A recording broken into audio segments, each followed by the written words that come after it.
like this. We up. Welcome to the State of Hockey podcast, featuring Justin Jelnick and Joe Hayford. Let's talk hockey. Welcome to the State of Hockey podcast. This is episode 14, basking in the glory that was NHL Draft Weekend. I am Justin Jelnick from the State of Hockey blog, along with my co-host Joe Hayford. Joe, how are you?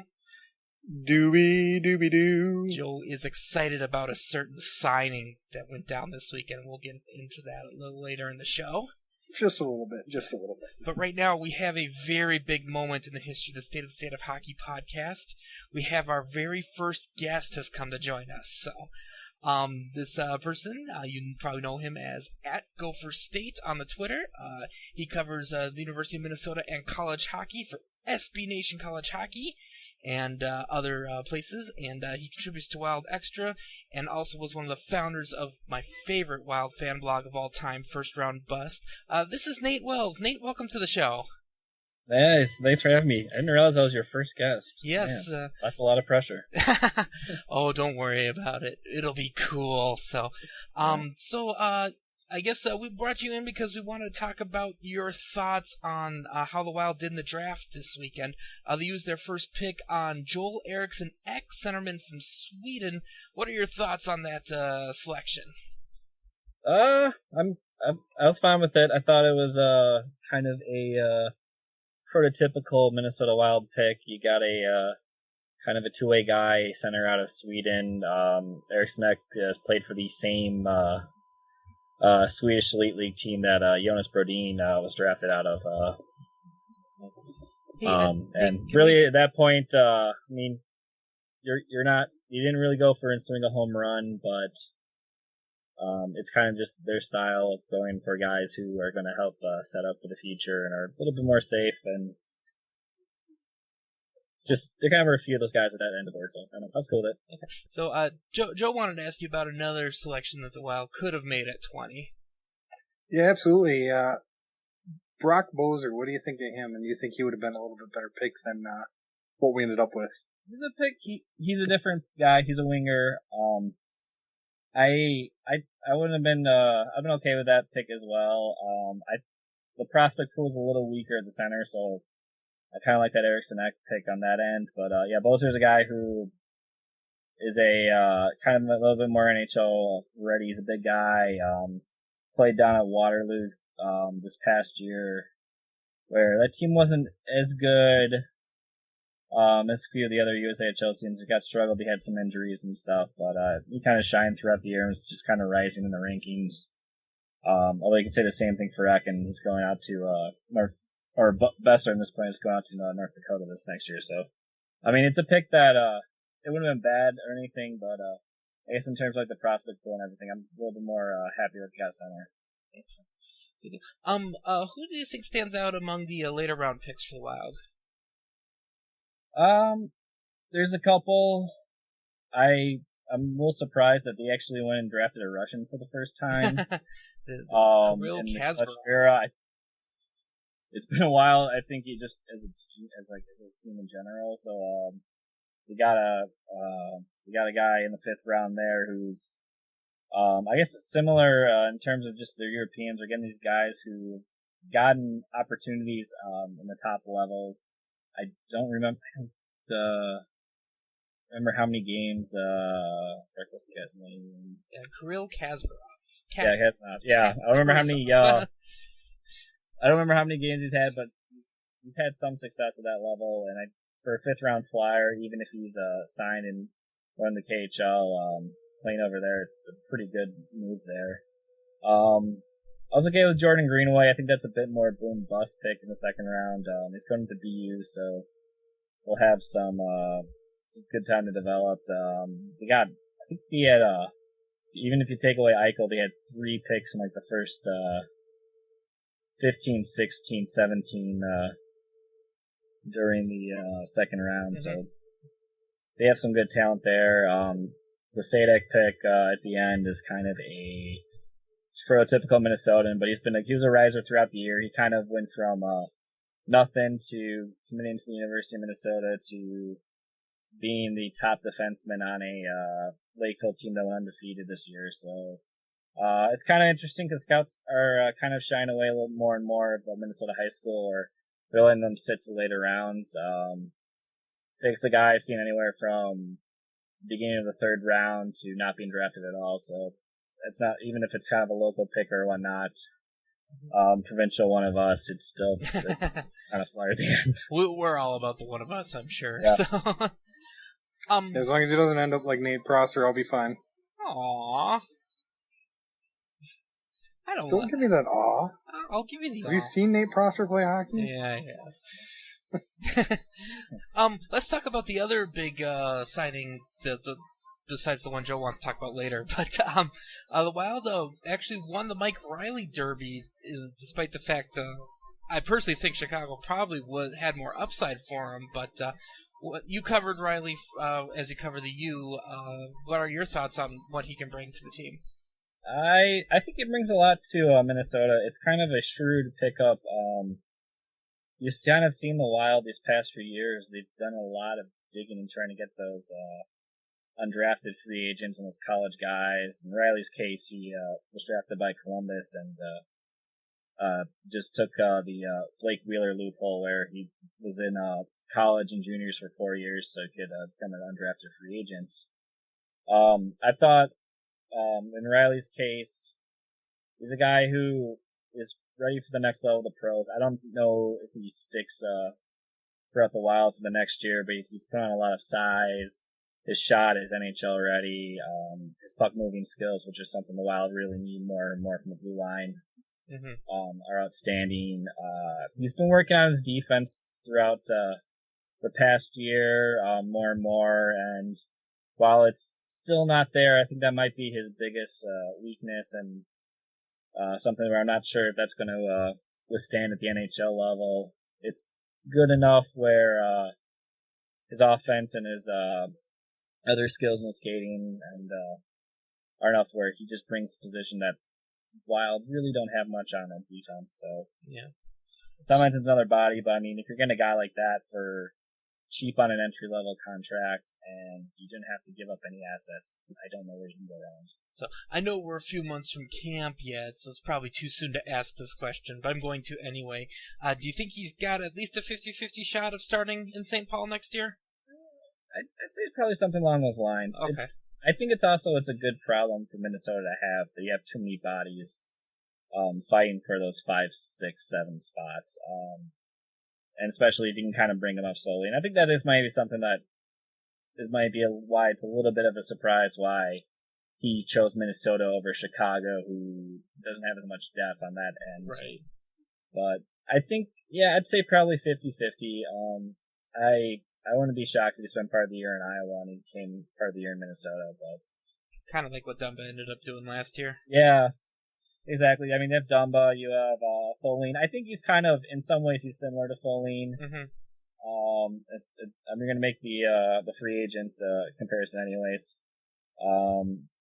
Gustav Olofsson missed all of last year, and it's a big development year, so I don't know how he's going to go with.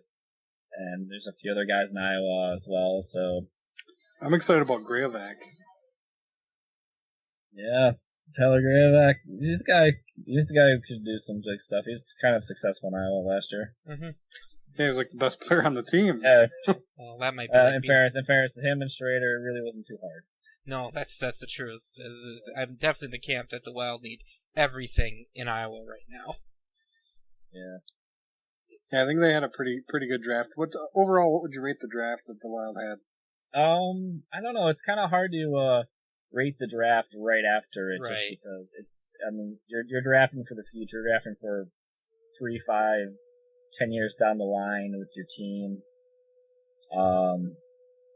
So I think they did a lot to help out with their prospect pool. They got at the top. They got 2 good forwards. They got a goalie. Who they kind of needed. They needed more goaltending depth too, so they got one in the 4th round, and they picked the end of 3 defensemen. So Alex, I don't know. I think it's one of those things. We'll see, but it's probably gonna more than anything depend on how Eriksson Ek turns out, and if we can get Greenway to contribute in some sort of way as either a second or third liner. That is one of those things that makes the NHL draft so much different from the other sports. Is that there's only a handful of players that are ready to go the year they're drafted. You're looking 3 years out. Yeah, there are very few. I mean, and even this year's draft is lauded for its high-end skill, especially towards like the top 5 and 6. And even then, there's probably only maybe 3 of those guys are NHL ready next year. Mm-hmm. So, well, what are you going to be working on this summer? Pardon? What do you have anything planned to work on this summer? Or are you just going to take it easy? We'll find some stuff. We're trying to come up with some good dead end of the season things over at Wild Extra. I have a long form that I'm working on for SB Nation.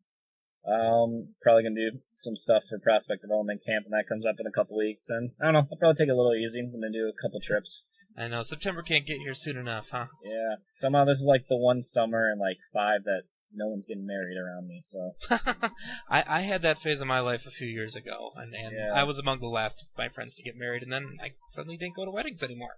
Yeah, last summer it was about 4 or 5 weddings in about 2.5-3 month span, and then this summer is 1, got out of the way, and now it's just people having kids.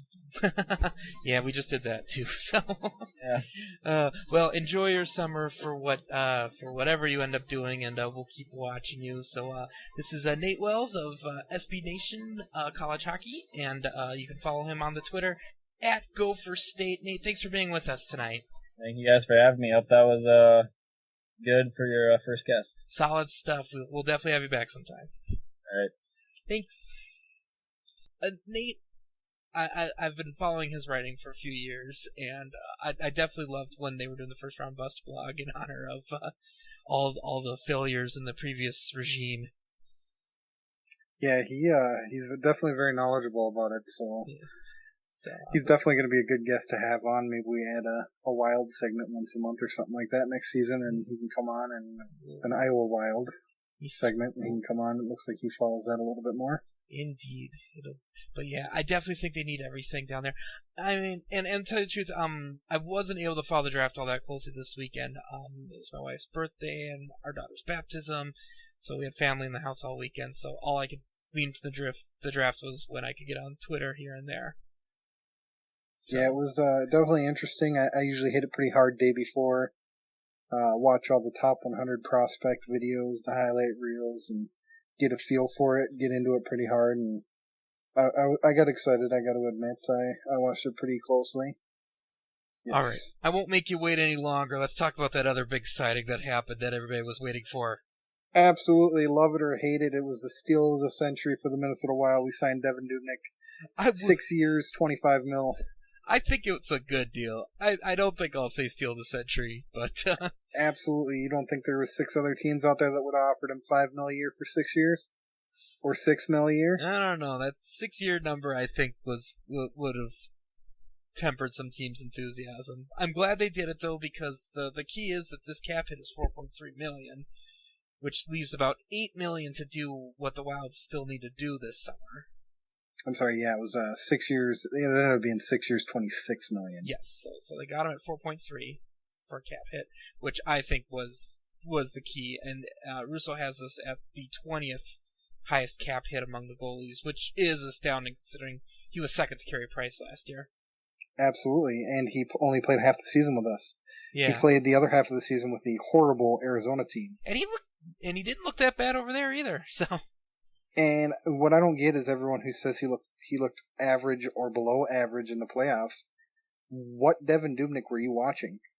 I thought it was. I mean, he had the occasional softie, but who doesn't? He had 2 bad games the entire playoffs. Yeah. One against Chicago and one against St. Louis. And other than that, he was stout. And I will say, his defense let him down. Every other player on the Wild had more than 2 bad games in the playoffs this year. That's my hot take. So, Except for baby Jesus, Zach Parise never has a bad game. Yeah, well, sometimes you just can't finish though. But there's different standards for what's a bad Zach Parise game and what's a bad Kyle Brodziak game. That's true. So, but yeah, I really like the deal. I'm uneasy. I'm a little uneasy, like everybody else, about the 6-year deal. But a couple things to keep in mind. One, he's 29 years old, so the Wild will still get some cap relief if it does come to a buyout at some point, which we obviously hope it doesn't. And two, giving him the extra years keeps that cap hit manageable, which they really need this year. Yeah, absolutely. Here's the way I want to put it to everyone. We could have signed him to 4 years, and the number would have been more like $6 million, $6.5 million. Yeah. Is what he was looking for if it was a shorter term deal. You know, he wants to be somewhere where he can feed his family. Obviously, $4.2 million or $4.3 million a year, you can definitely feed your family. But it's a little hard to say, yeah, I'm going to sign here for 4 years, $4.3 million, when that other team is going to offer me 4 years, $6 million. Right. So the way to manage that, the way to get our cap number down, was to give him that 6 years.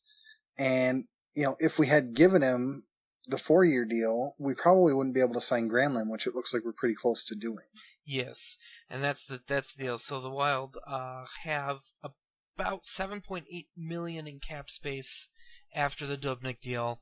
They only have 9 forwards signed right now. This is all according to General Manager, by the way. So Mikael Granlund and Erik Haula are probably coming back. They're the RFAs this summer, so that brings them to 11. So they probably still need 3 more forwards after that, and 2 to 3 more defensemen. So every million counted right here.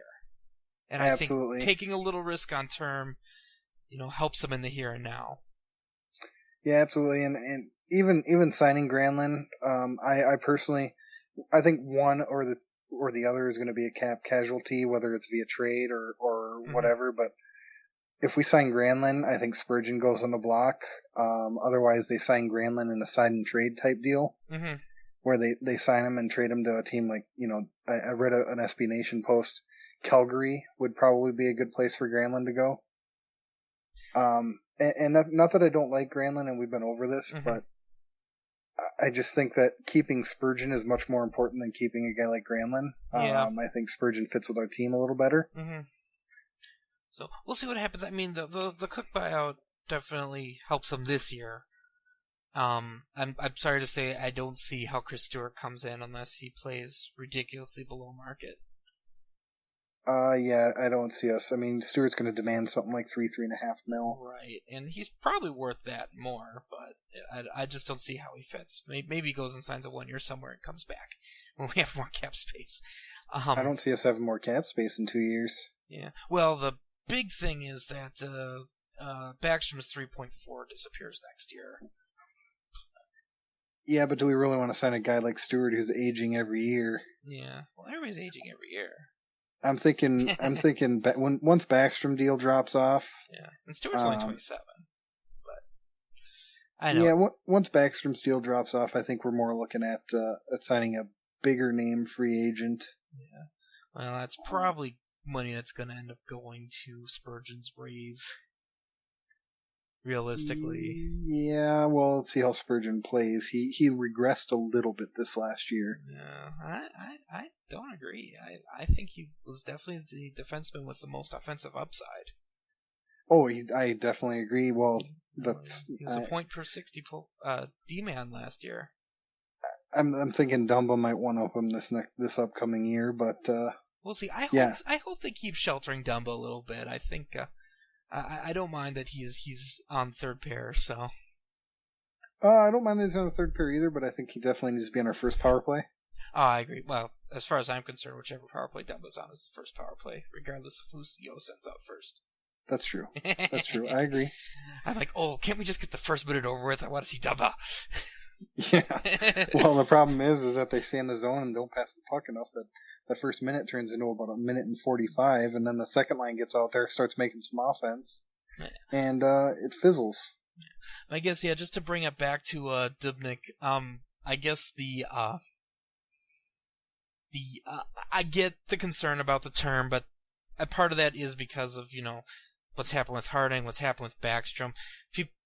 Fans are understandably gun shy, but they just need to understand that the length of the deal brought the cap hit down, and that was more important to Fletcher now. And I think he's very much in win now mode. I think that there's a cup window here for the Wild that's probably 3 or 4 years long. Absolutely, yeah. And with the Blackhawks and their cap troubles, Mm-hmm. I definitely agree that it was the right move. He's definitely a cup contending goaltender. Mm-hmm. He's been solid everywhere he's been. I'm on board with Dubnyk the full way, and we broke down earlier before the call. We broke down the numbers. Maybe we want to break those down for our listeners. Oh yeah. Well, according to General Fanger, just for the sake of argument, if he does have to be bought out in the summer of 19 with 2 years left of his deal, he would have that adds up to about $6.75 million left on his deal. That would be prorated over 4 years. So about 1.8 in the first year, the buyout 2.8 in the second, then $1 million cap penalty after that, which will be nothing by then because the cap will be $100 million. Maybe. Absolutely, yeah. So everyone has to realize that they really did get their 4-year term if it's necessary. Right.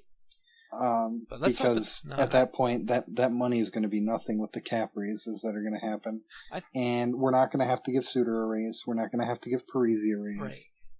Because we have those guys signed until... Much longer than my 4-year window. Absolutely. But, yeah. And personally, I think if Dubnyk is 80% of the goaltender he was in the second half of last year, this is going to be a coup. Yeah, I agree. I think it was a steal. So, but I'm gonna go short of best deal of the century, but it's they did well. I mean, considering earlier in the year, this looked like it was going to have to be a $5 million deal. Earlier in the week, I should say.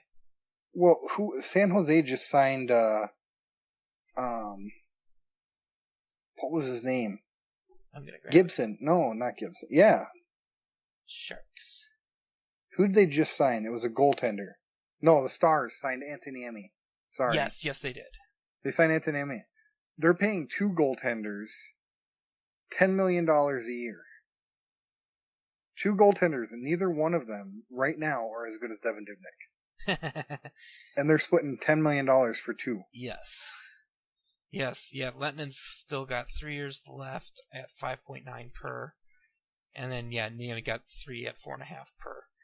So they were going to probably be in this neighborhood one way or another, unless they traded for somebody cheap. But then you have to give up assets to do that. And that's not what teams in win now mode do, is it, Joe? Not at all. So, hey, more power to them if they can keep Granlund and Spurgeon, but if they have to get rid of one. Yeah. You know where my thoughts are on that one. And you like unfortunately, Granlund's not... he's not that far ahead of his counterparts for the money. Yeah. Well, we don't know what that money is going to be just yet, so we'll have to... it can't be more than $4 million. No, I certainly don't think so. But we'll find out this week, I suppose. Sounds like it, yeah.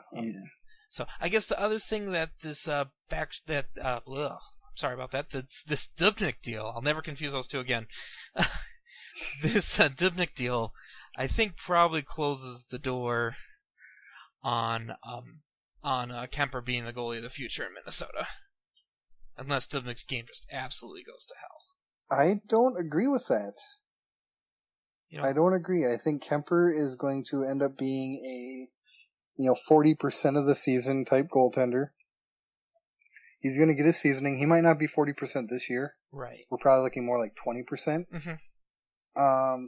But when it comes to time to re-sign him after the season, I think that he's going to be a little bit more humble than he was last time around. And, Kemper, I was a big fan of Kemper holding out and Kemper trying to get what was his. Because he did perform phenomenally. The only problem I had with his deal was he made it a one-way deal. I agree. And that was him. Yep. And I think that has hurt his development. But I will say to his credit, and I've said this a few times already, I thought in his appearances after he came back from the injury, late in the season against Nashville and St. Louis, and then his one playoff appearance, I thought were pretty good. You know, the funny thing is that I think, and I don't know how much the Wild will ever release on this, but I'm almost positive that I saw Kemper get hurt in warm-ups against the Kings when he gave up 4 goals in the first period earlier in the year. Back in December, I think, yeah. Yeah, and I tweeted out, I was at the game, Mm-hmm. and I was actually with Di Murphy, Mm-hmm. and I told her right away, I said, I think Kemper's hurt. I think this is going to be a rough go for him. Yeah. And halfway through the first period, it was obvious. Yeah, I remember I turned on Planes, Trains, and Automobiles after that. It was on the other channel. Interesting choice. it was on TV. I like that movie. I don't think I've ever seen it. Oh, it's a great movie. Gotta see it. Well, next time it's on TV, just catch it or rent it. And then you can hear it in all its bad language glory. It's awesome. All right, is it on the next Netflix machine? It could be. I'll have to check that out tonight. So yeah, I guess since you brought up Di Murphy, we did get one listener tweet, and it is Di Murphy, and we should go ahead and answer the question. She asked us, am I or am I not totally fun to watch sports with? Yeah. I thought she was fun. I only met you guys the one time for Game 2 of the St. Louis series. We saw that at Sensors. No, absolutely. She's a blast to watch sports with. Very knowledgeable. Definitely not your typical female. She's hardcore sports fan and gives me a run for my sports knowledge and most other people that I know. So she's definitely very knowledgeable. Hockey isn't her strong suit, and she'll readily admit that. Yeah. But if you want to know about football, she's got it. I agree. So, and she's still doing the Andy Must Die podcast with our former producer Andy Carlson. That's the podcast he didn't give up when he had his kid. Oh wow, I don't mind producing this thing. It's pretty cool. No, absolutely. Yeah, you know, maybe we have Di on one day to cuss and swear at something if the Wild are doing poorly. We probably should. That'll be good. We'll so Di, we're gonna have you be a guest at some point if you're listening to this, so you've been warned. Absolutely, it'll be fun. So good deal. So I think we can settle. You and I are happy with how Doug McNeil went out, even though nobody else seems to be, or a lot of people are just panicking. Yeah, and you know, I'm gonna try and get a diagram out on Twitter if I can figure out how to make one up. Just in a picture format, and break it down to if we had signed him to the 4-year deal that with the kind of money that it would have required to sign him to that, what the differences would be. And I think I'm going to try and do that closer to the season, maybe after the Granlund deal, because I'm thinking Granlund doesn't happen at all if we sign him to a 4-year deal. Yeah. And I know everyone, with the exception of myself, wants to see Granlund here next year. Well, I do too, just because centers are so hard to find. Yeah, but he's an undersized center, and he really, like Koivu, doesn't do what your typical center does. But it's so hard. He doesn't crash the net. It's so hard to bring somebody new in, especially when you're stuck in cap space. And I just look at the Wild depth chart without Granlund, and with it, I'd much rather be with it unless you can by some miracle get somebody cheap. Yeah, I mean, there's some centers out there exist. that are not, I don't think, going to require as much money as Granlund. We'll see how the money shakes out. I mean, I'm a fan of paying Granlund about 2.5. I think if there's an I think if he played both years like he played 2 years ago, I think, because I thought he had a great year 2 years ago, and I think he was okay to good this past year. Yeah, and speculation too is that actually his agent is looking for a short-term deal. Yep. Because they want him to perform and have a more lucrative deal down the road. Right. Yeah. The bridge deal, as they call it. Yep. Exactly. So we will see. Like I said, $2.5 million. I'm definitely a fan of signing Granlund. Mm-hmm. But if he's going to require 3.5, we can get someone. Stewart can play center. True. He played center quite a few times in Buffalo. He played center in St. Louis a few times. I mean, he can play center. So if we're going to sign a guy for 3.5, I'd rather have Stewart. Granlund wasn't a huge star in the playoffs this year, so I think that keeps the offer sheet risk low. Yeah, and so I think that will keep what he gets low. And if But obviously the downside for Fletcher doing a 2-year bridge deal is that he becomes UFA after that, and that's going to cost him. He won't just have the right to match offer sheets. So usually it's in management's interest to try and get longer deals, and obviously this is just GMs and agents doing their thing. What if we were to tender Granlund? Well, you have to tender Granlund just to have the rights to match offer sheets, as I understand the rules. Ah, okay. So they will certainly do that, but Granlund doesn't have to accept the minimum deal.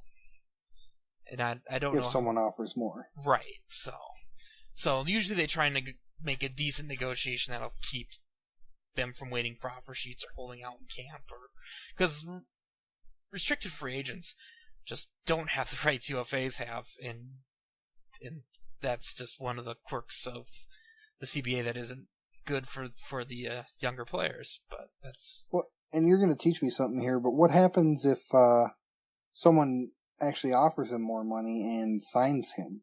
Then do we not get a consolation pick of some sort? Yes, or? Depending on the level of the contract, there are compensation picks should Fletcher, in that case, pass. But he would have the opportunity to match the offer sheet. Okay. Which is what happened with Shea Weber. I don't know how long ago that was, but the Flyers signed him to an offer sheet that was huge, and David Poile had to suck it up and sign, even though he never wanted to offer Weber that much money. But he had just lost. Just lost Suter, so he didn't really feel like he had much choice. The Flyers kind of had him over a barrel. So. Oh man, how much better would the Flyers be with Shea Weber? Oh, yeah, or anybody. Yeah. So. Okay. Well, I was kind of hoping Phaneuf would. Phaneuf is still out there on the block, though. So. Yeah. I know a lot of people don't like him, but I like his. He's a big, solid defenseman that is great defensively and knows when to. He's got a wicked slapper. So Wednesday free agency opens. The Wild probably won't be big players unless they've traded some salary away by then, and who knows if any of that's in the works or not. Yeah, that's like I said. I don't know. It's going to be. I don't feel the need that the Wild need to make big changes. I don't think we need to make big changes either. I do. I mean, I know that was a bitter end of the season, but there's got to be something. We need another spark plug, and we seem to only have about 2 of them. Yeah. We need another spark plug. We need a third line guy that can be a spark plug. And what's good and bad is they have many players that have demonstrated that in bursts. But I think Schrader might take a step forward too. Schrader might end up being an everyday player like Zucker. Yeah, I think he's probably going to make the team. But I think they still have to sign him. If for no other reason than cap space, he might be a player that's on the team. Well, I mean, that's just it. They got $8 million to sign about 6 players, so, and I mean, Granlund's going to certainly get more than 2, so that leaves about $1 million apiece for everybody else. So where's Schrader? He's down here. Scrolling unless on the podcast. Unless they want to. Oh, there he is. Okay, he's got some guys. Yeah, Schrader's got 1 year left at $600,000, so he's already signed. He's not among they need to sign to fill out their 23-man, and that's the thing that really hurts about the Backstrom deal more than anything else. They were never going to get cap relief for him, as we now know, because that was an over 35 contract. But he's still going to take up the roster space as long as he's with the Wild, which means they can really only carry like 2 spares.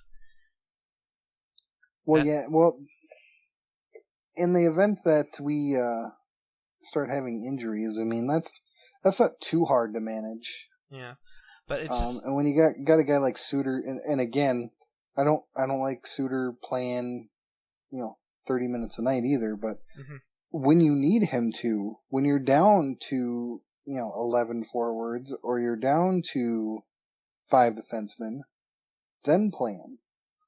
Right. Then play him 30 minutes. Yeah, when you have to, but not every night. So we'll see what happens with the defense next year, and it'll be good to know. I'm definitely pro shaving a few minutes off of Suter, especially because Spurgeon and Scandella took big steps forward last year. Yeah, we got one of the best D crews out there. Chicago probably ranks a little higher than we do. Mm. But I don't think there's many other teams out there with a better decor than we have. So, well, one other big bit of news that happened a few days ago, last Wednesday actually, the NHL Board of Governors voted on 3 rule changes. The first one we can talk about. They're going to go straight to 3-on-3 overtime for 5 minutes next season. That's a little hasty, I think, but okay. So the PA, I guess, was resisting adding 2 minutes to overtime, which is insane. So I guess... well, the hockey season's long. I mean, I get it. It is. It's not that those guys don't make a lot of money, but I kind of get it. And, hey, we get to watch 5 minutes of 3-on-3 hockey. How exciting is that going to be? That's true. So, I mean, I'm definitely for anything that reduces shootouts, which we've gone over. And, I mean, the numbers from the AHL's test definitely bear out that's probably what's going to happen. So, who's your overtime first line? Ooh. Spurgeon, Parise, and Granlund. How about that? I thought you were going to say Dumba, Parise, and Granlund. Ooh, that's true. I like. Maybe I should take that back. I'll stick with Spurgeon. we'll do second line: Zucker, Koivu, and Spurgeon. Yeah, that's pretty solid. So, and you'll get Suter out there too. But I think it pays to have the. I don't know much about the strategy, but I guess in my mind it pays to have the most offensive-minded defenseman you can out there. Exactly. That's why I picked those 2 guys. So yeah. So we'll see how that works out, but it'll be interesting to say the least. I am sorry they couldn't come to an agreement on adding time to overtime. I think that in itself is just better than having more shootouts. But it'll be interesting. I'll watch. I'll say that much. You'll watch too, right? Absolutely. Is any rule change they make going to make us stop watching hockey? It's gonna have to be a pretty bad one. So. Yeah, absolutely. So we'll get to we'll mention one you're not gonna like. They put through that face-off rule, so whichever team's on the defensive side of the red line has to put their stick down first, and then the home team or the visiting team is first only on center ice face-offs only. Yeah, that's I was gonna mention that too. That's just such an awful rule. Takes home ice advantage completely off. I mean, you got last change, but with teams that are stacked, it doesn't really make a whole lot of difference. Mm-hmm. 4 lines match up with 4 lines pretty well. I don't get it. I don't understand why they're going to do something like that. I mean, I get it. It's about making more goals and making offensive zone face-offs more likely to result in goals, which is excitement. But I get your side of the argument 100% too, that, maybe you only want to do that for the home side. Yeah, absolutely. And I mean, there's nothing wrong with a little home cooking. It's good for the gate. I get it. I don't ever want to get to the extreme of the NHL that it is in the NBA, where the home team gets every single call. But or maybe do it on power plays only. Yeah, could do that too. I mean, I don't understand why it's not gonna. It's a disadvantage for the goaltender. I mean, clearly, it's aimed at making more goals, but you're right. It really only helps the visiting team because the home team always got to go second. Yeah. So, all right. Then we're gonna get into a rule change. I kind of like it. I kind of don't, and that's the new instant replay. So they've expanded instant replay. Coaches are now provided a challenge so long as they have not used their timeout, and they can challenge goals on interference and the part I don't like on offside. That's another rule that I'm not a fan of. I mean, as horrible as our refs get, I don't think that's really going to be too big of an issue. And the step that they may get from actually being offsides is not going to make much of a difference. I don't understand it. It's going to cause it's slowing the game down. Well, before I get into what I hate, I'll say I don't mind that they're going to start taking a look at interference, because I think slowing it down, making the subject to replay review, is going to result in more consistency on what is and isn't interference. It's going to be laid there for everyone to see. Yeah, but it's going to make for a much more, I don't know, the beauty of hockey, the magicness that is hockey is that it's so fast and it just goes. Yeah, but I just think that, you know, we need more consistency on interference in particular. I mean, some contact is perfectly fine one night and it's perfectly bad the next. Well, I mean, interference should be pretty straightforward. If the goalie's in the blue paint, you don't touch him. Yeah. Well, I agree if with he's that. outside the blue paint, I don't care. You roll him over. At that point in time, he's out of his paint. Yeah. He's not in the crease anymore. But, I mean, I guess how much contact in the crease constitutes interference is different every night. So, I think it's good to slow down and take a look at that. I hate the idea of making offside reviewable because this is going to create a lot of uncomfortable situations where, you know, play's been in the zone for 50 seconds and a goal comes in, but somebody jumped by 3 inches and that 50 seconds suddenly didn't happen and the goal didn't happen. Yeah, again, we're slowing the game down. Yeah. So I just think offside calls, I just expect a few to get blown every game. I guess it's a different attitude than what I have on interference. Yeah, I guess I think replay shouldn't be a part of it at all, except for on, you know, post-goal reviews like they are now. I think that's very quick. It happens very efficiently, and I don't see a need for it. And that's because goals are pretty easy to determine on replay. I can only remember one goal that was impossible to tell on a replay review. In 20 years I've been watching hockey, so. Yeah, I mean, I guess that's, and again, even on the replay, it's going to come down to interpretation, and then it's going to come down to, as the rule states, it's evidence to the contrary of what was called on the ice. So, I mean, I think what I like about interference, though, is it's going to give referees the chance to get the bigger picture of, oh, this was a push way behind my field of vision. You know, and oh, that stick did tie that glove that I didn't see at full speed. Well, you know, you never know how it's going to happen until you see it in full action. Mm-hmm. We'll take a look at it and see. You know, I'm sure we'll see one or two in the first week of the season, and we can go from there. Oh yeah, Wild Schedule came out last week. That was exciting, huh? Yeah, did you get your what games you going to? We did get the 10 games in our package. So yeah, we got a couple good ones too. We got the Chicago one at the end of the year, and a St. Louis one, and a couple good East games like Washington. So I'll be excited to go. And you got your half, right? Yeah, we'll have to meet up at Tom Reed's a couple of times. Maybe we will. I've got the Chicago one at the end of the year, and I think I have the St. Louis one too. So cool.